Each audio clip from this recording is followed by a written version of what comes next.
Friend of the channel, Lucas, has submitted a question. Let's have a look.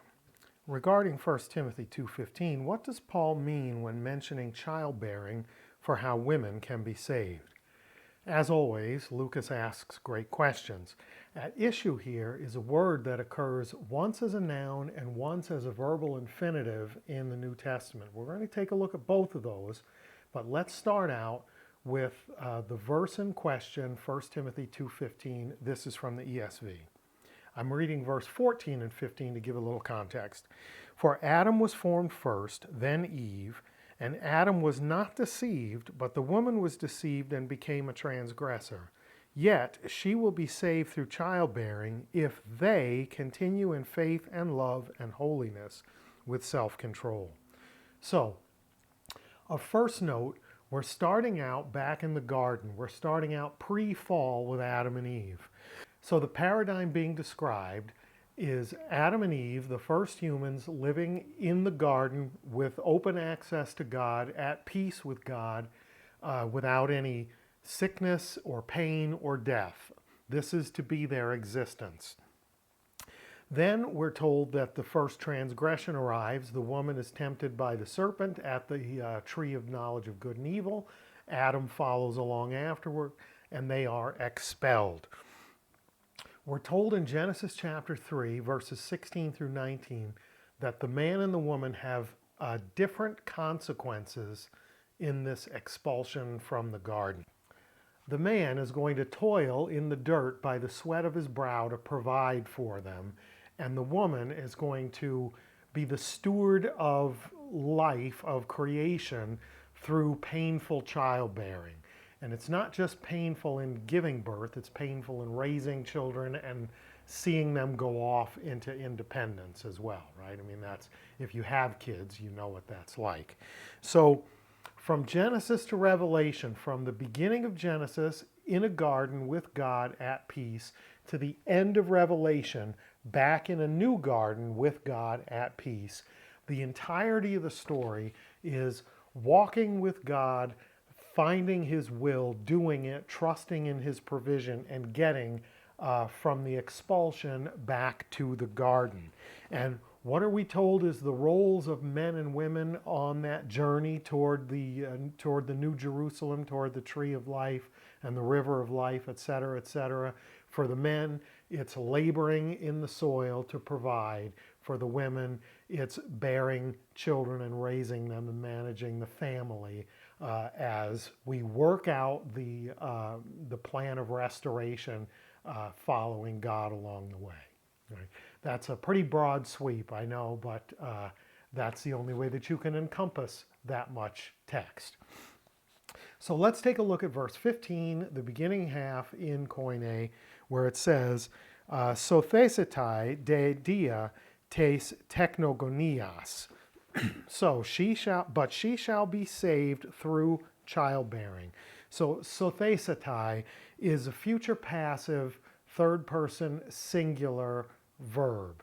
And we consider this to be a predictive future. It's telling us about what will happen in the future. She shall be saved. Okay, and then we're given this dia with a noun in the genitive. And when we get that, we normally translate it through, and it's treated like the noun is treated as a genitive of means. By means of what? By means of this noun, tes technogonias. Technogonias is a compound of two words, technon, child in the neuter, and gonius or goneus, parent. So it's literally the two words child and parent put together. What does that mean? It means parenting children, right? That implies not just giving birth, but also, so not just childbearing, but child rearing. The two things together, parenting children, is what we're describing. But notice it's tes technogonias. So it has an article in front of it. But most translations don't translate the article, and there's a good reason, because we are talking about what's called a generic article, or the article expressing a generic noun. Childbearing childbirth, child rearing in general, not any one specific act of childbearing or any 4 or 5 acts of childbearing, but childbearing in general. It's through this generic, through childbearing and child rearing, that salvation comes. How so? Why so? Well, think about this. If during this course of time, from leaving the garden, from the expulsion, to the restoration, the reconciliation, the salvation of human beings, and being brought into the new garden, if that life is typified, if the archetypes of men and women are Adam and Eve as they are sent out into the cold, hard world, then they have roles, they have tasks. If the time waiting for the reconciliation is spent by men toiling in the dirt and providing by the sweat of their brow, and is spent by women through technogonias,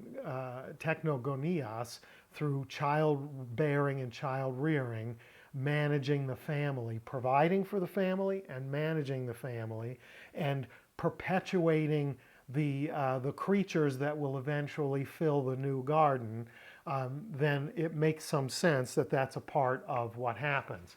Now, some people have said, no, this is a reference to Galatians 4:4. Paul already told us what he meant in Galatians 4:4, because he said that the Redeemer, the Savior, is born of a woman. And so that's what he means by that birth. The problem with that notion is this verse in 1 Timothy 2:15 is written after Jesus had been born, lived to adulthood, conducted a 3.5-year public earthly ministry, was crucified and died, rose from the dead, and ascended to heaven. All of these words were written after all of that had happened. It's incredibly unlikely that he is specifically referring to the birth of Jesus, who was born not to Eve, but to Mary, right? I think we would all stipulate to those facts. And that the rest of verse 15 is going to show us why Eve is an archetype or a prototype of women and not the one being solely addressed by this childbearing situation. So let's take a look at the rest of verse 15. If they continue in faith and love and holiness with self-control. If they continue is aeon menosin.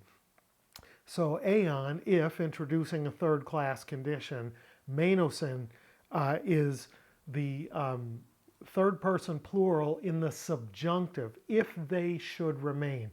Notice, she shall be saved if they should remain in faith, in love, and holiness, and self-control, right? So we've made an important transition. We've switched from the singular to the plural.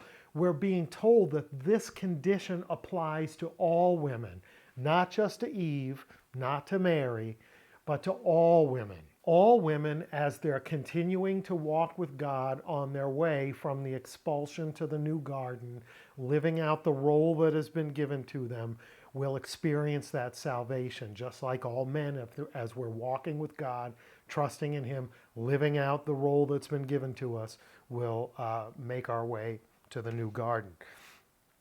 Let's go to the other example of this word for childbearing and child rearing in 1 Timothy 5:14. And this is from the ESV. So I would have younger widows marry, bear children, manage their households, and give the adversary no occasion for slander. Let's look at the first half in Koine. Boulomai un noteras gamen technogonen oikodespotein. So here we have boulomai, I wish, I desire, therefore. Therefore, I desire, so Paul is saying what he would like to see happen in the community. Neoteras, younger widows. Now this is an interesting word here because neoteras just means younger, but it's in the feminine and it's plural. Younger widows, because young women are married off early in this culture. If you're a woman who is single and are young, you have, the odds are you are widowed. You are a, I want to say this in a non-offensive way because I don't mean to be offensive in any sense here, but you are sort of a free agent in a community that is based on being paired up. And Paul says, my desire for those younger widows is threefold. I wish that they are gamein, to marry, technogonein, to childbear, to child rear, and oikodespotein, to household manage. Oikos, house, despot, manager, right? So the despot of the house manages the house. The one who, they say the hand that rocks the cradle rules the world. Here, the younger widow who marries, childbears, and manages the house, rocks the house, rules the house. So unattached women of childbearing age in the community will promote real or imagined scandals. And at minimum, they will give an opportunity for slander. And Paul says, my desire for those younger widows is threefold. To marry, to bear children, to manage their household. To do the things, to fill the role that was given to women in the expulsion from the garden. Do that thing on your way toward the new garden. Just like the men are to do their thing, the women are to do their thing too. And thereby, they'll put off opportunity for adversaries to slander. So be about the ordered structure of life, and there'll be no occasion for slander, while the plan of salvation is being worked out. But he says, if we think back to the earlier verse, if you're living out your life in love, in hope, in faith, in self-control on the way, you're doing the things that God would have you do in your day-to-day life, right? So the garden experience was broken by the act of Eve, followed by the complicit acts of Adam. They lose the garden, but there's a promise and a plan to get back to the garden. During that time, if they're living the way God wants them to live, it's going to manifest itself in certain roles. Role for the men, toil and providing, protecting, providing. Role for the women, carrying on creation and managing the rearing of that creation, managing the household, managing the family. And I want to say plainly, in the United States of America in 2023, most of what I've just said may constitute a hate crime, okay? I want you to understand, if you are saying, but women can do anything that men can do. Well, I'm going to tell you up front, men can't do everything that women can do, because notice he never tells the men to be engaged in technogonios. We can't childbear, and we are not as good at child rearing as women. That's just basic social science. But what matters here is not how we are looking at sex roles in 2023. What matters is what Paul was saying in the 1st century AD. And Paul is always a stickler for orderliness. If you read through his epistles, you can't help but notice he wants things to be done in an orderly fashion, and he believes that people have roles to play, some to which they were born, such as that of male and female, some to which their circumstance dictate, such as being an indentured servant, being a homeowner, being a laborer, being an apostle. Who you are and what your circumstance is dictates what you will do. But he always says, do it in a faithful, orderly way with self-control, and work out your salvation on your way there. Do what God would have you do and work your way toward that reconciliation. Not to be saved by works, but putting your faith in his plan, a part of which is for men to labor and toil to provide, and for women to manage the household and raise children, and that will get us to that place. So back to Lucas's question, what does Paul mean when mentioning childbearing for how women can be saved? It appears to me unpacking these related verses using this interesting term, technogonias, or in the verbal infinitive form, technogonein, it appears to me that he means living out this post-fall assignment, whether you be a man or a woman, as we wait for the fullness of redemption. And childbearing and child rearing are the major works that typify the female half of that post-fall, pre-restoration paradigm. Keep this in mind.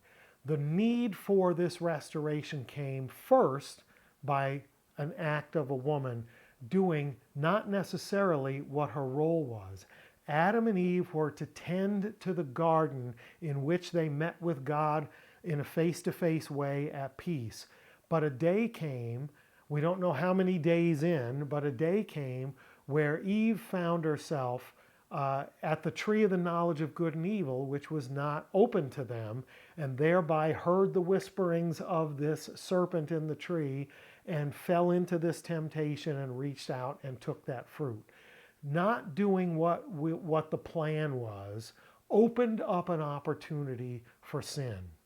Now, Paul says, living out your life on your way to redemption or in redemption, be about God's plan for you.